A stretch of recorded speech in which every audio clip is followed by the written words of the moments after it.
The prosecutor's hand rested on the dog-eared novel, its spine cracked from use as he recited passages he claimed had lodged in the young men's minds. Jurors leaned forward when he described a fictional prisoner's cool calculation, his clever deceptions, his orderly escape. Each sentence was presented as a kind of blueprint, not for freedom, but for the killing that had followed. Pens scratched as reporters captured every suggested parallel between page and crime. Defense attorneys rose in protest, insisting that the tattered volume was nothing more than a story, no different from other tales lining newsstands and parlours across the country. One lawyer pointed toward the windows, evoking the bustle of the city outside, where millions read similar books without committing murder. He argued that ideas on paper lacked agency, that responsibility rested solely in the deliberate choices of the accused, not in the imaginaries of a popular writer. The judge listened as expert witnesses took the stand, some drawn from universities, others from medical wards, all asked to weigh the power of narrative. A psychiatrist spoke of impressionable minds and obsessive reading, while a literature professor warned of confusing depiction with endorsement. Each testimony circled the same question: whether a fictional plot could be treated like a physical instrument, a thing that might have pushed thought into action inside two teenage conspirators. In quiet corners of the university library, the two students lingered over shelves that sagged with detective serials and lurid crime anthologies. Hands moved from Conan Doyle's cool logicians to newer pulp magazines, their margins already scarred with other readers' notes. They read closely, tracing how fictional murderers built alibis, concealed weapons, and manipulated witnesses. In their conversations afterward, every clever twist became a problem to be improved, not merely admired. Letters passed between them, dense with underlined phrases and hastily penciled exclamation marks.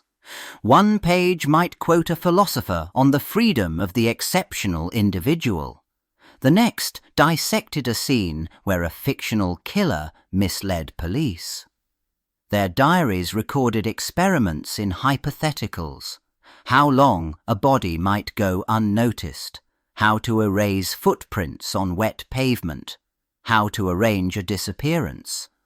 The boundary between literary speculation and logistical planning steadily weakened.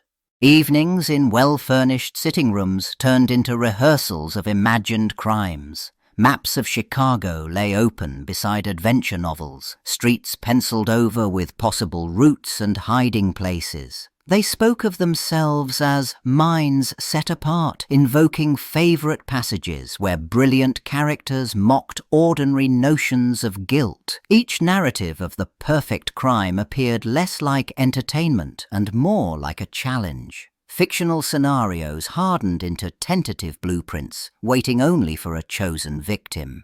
On a late May afternoon in 1924, a 14-year-old boy named Bobby Franks left a schoolyard in Chicago and walked along a quiet residential street. A car slowed beside him, its two occupants already committed to a plan rehearsed for weeks. They had studied abduction scenes in popular thrillers, adjusting details to avoid the mistakes of fictional criminals. Inside the car, calm voices offered familiar conversation, masking the decision that this would be the moment they tested their so-called perfect crime. The boy entered the vehicle, and the doors shut on the ordinary sounds of the neighborhood. The two young men drove on, following a route mapped out with meticulous care. In their apartment, a typewritten ransom note waited, filled with phrases lifted and modified from crime stories and sensational newspaper accounts. They had prepared aliases, a rented car under a false name, and a timetable synchronized to train schedules. Every step echoed narrative formulas they believed experienced criminals, real or imagined, would have followed. After the killing, they transported the body to a remote culvert near Wolf Lake, working in the dark with tools purchased days earlier for this purpose. They discarded clothing, poured acid on the face and hands, and pushed the body into the drain, expecting water and time to erase evidence just as conveniently as in their favourite novels. Yet on the ground near the culvert, a pair of distinctive eyeglasses slipped free. Police soon found them, traced the unusual hinge design, and confronted one of the young men. Under questioning, the careful story collapsed, and both confessed, their imagined script undone by the stubborn presence of a single, overlooked detail. In the weeks that followed, booksellers and librarians in Chicago fielded uneasy questions from parents who clutched the very titles paraded in court. Some quietly moved lurid crime stories to higher shelves or back rooms, while others resisted, insisting that ideas could not be policed so easily.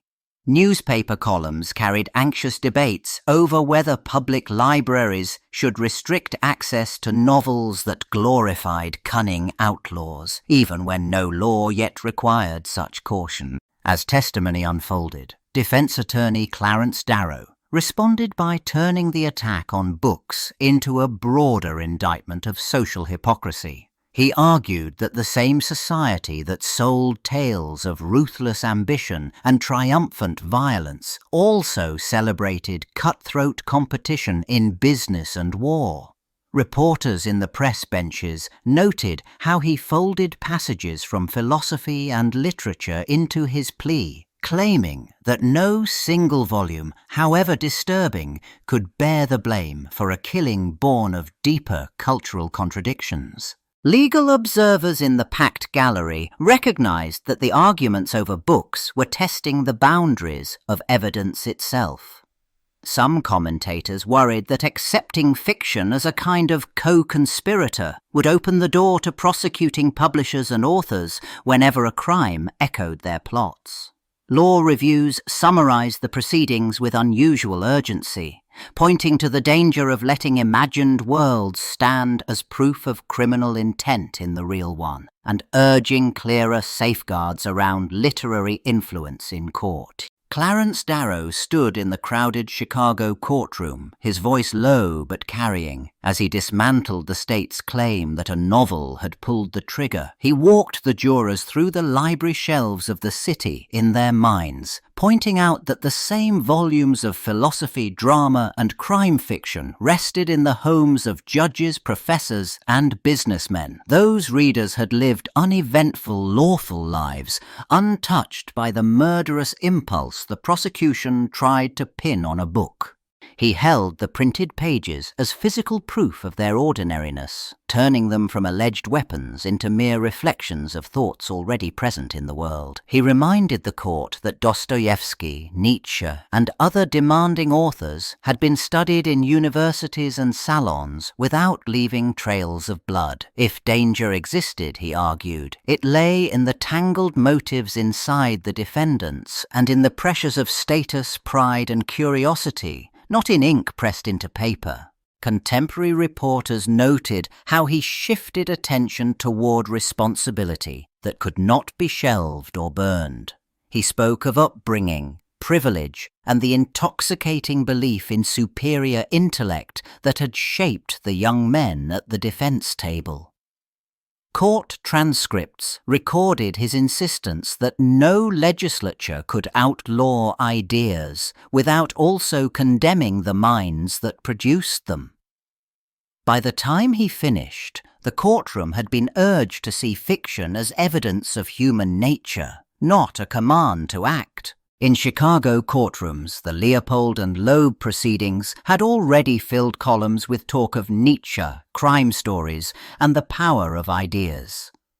As reports travelled, editors in Paris dusted off earlier quarrels about fictional influence, recalling how workers once pored over Eugène Sue's serialized mysteries in cramped cafes. Clerics and parliamentarians had warned that those cliffhanger chapters smuggled in social resentment, and argued that narrative suspense could disguise a quiet call to revolt. In London, Campaigners against cheap literature pointed to the Chicago murders as fresh confirmation of long-standing fears. Pamphlets and sermons recycled claims that penny dreadfuls had glamorized highwaymen and boy thieves, insisting that lurid plots crept from the page into alleyways and schoolyards. Across the Atlantic, American reformers grouped dime novels, gangster pulps, and philosophical tracts together, treating them as a single, corrupting stream, and used the Leopold and Loeb case as a cautionary example in speeches and petitions. Inside court records, a different pattern appeared. Judges in the United States and Europe acknowledged that defendants read sensational fiction, but rulings rarely accepted novels as proof of murderous intent. Opinions stressed concrete acts over imaginative influence, refusing to treat printed stories as direct causes of crime or as sufficient grounds for banning books. The Leopold and Loeb file sat among these decisions, amplifying public alarm while reinforcing a legal habit of skepticism toward claims that fiction alone compelled violence. Courtrooms in the 1950s filled with confiscated paperbacks and uneasy witnesses as prosecutors held novels up as proof of national moral decline. In Roth v. United States, federal agents and postal inspectors described intercepted mailings, while lawyers argued that explicit stories automatically endangered public morals. The justices pressed for more than outrage, forcing advocates to identify concrete harms. Their ruling declared obscenity unprotected, yet insisted that offensiveness alone could not justify silencing fiction. As customs officers seized copies of Lady Chatterley's Lover and Tropic of Cancer, judges read passages aloud in hushed courtrooms, measuring the words against new legal tests. Experts in literature and psychology testified about narrative context, artistic merit, and the absence of measurable criminal fallout from mere reading. Prosecutors struggled to show any direct link between the books and specific acts of violence or exploitation, relying instead on broad fears about corruption and temptation. Written opinions began to cite empirical gaps. Judges noted that no data tied these controversial novels to actual crimes, and they demanded evidence of imminent incitement rather than speculation. Legal scholars surveying these rulings pointed back to the Leopold and Loeb trial, where claims about a single book's sinister influence had overshadowed more complex causes. In law reviews and lectures, they warned that anxiety about fiction's power could not replace proof when liberty and guilt were at stake.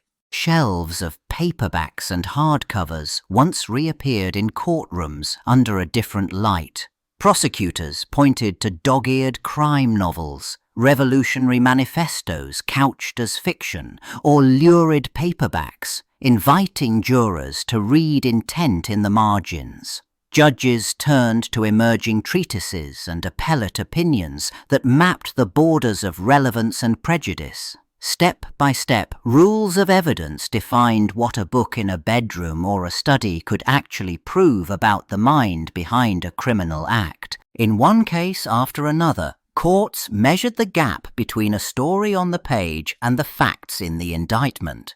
A violent thriller on a defendant's nightstand might be admitted only if scenes mirrored the charged offence closely enough to suggest planning. In other trials, stacks of political or erotic fiction remained sealed, deemed too likely to inflame moral judgment. Judges weighed probative value against the danger that jurors would punish tastes rather than conduct. Legal scholars traced these rulings back to earlier spectacles in which reading habits had been paraded as moral diagnosis.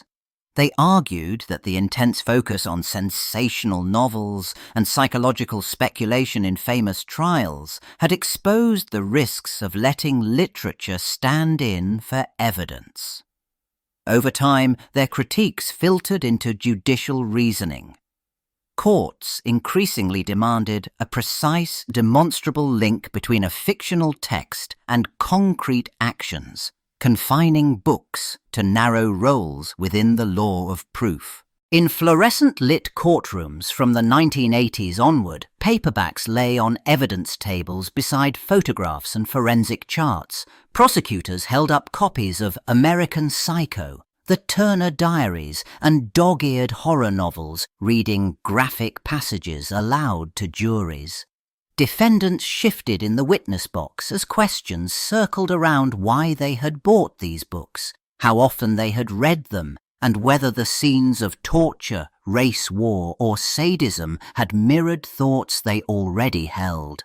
Judges and lawyers sifted the same pages for different meanings. Trial transcripts recorded prosecutors arguing that the novels exposed a defendant's true self, while defense counsel insisted they proved only a taste for shocking fiction.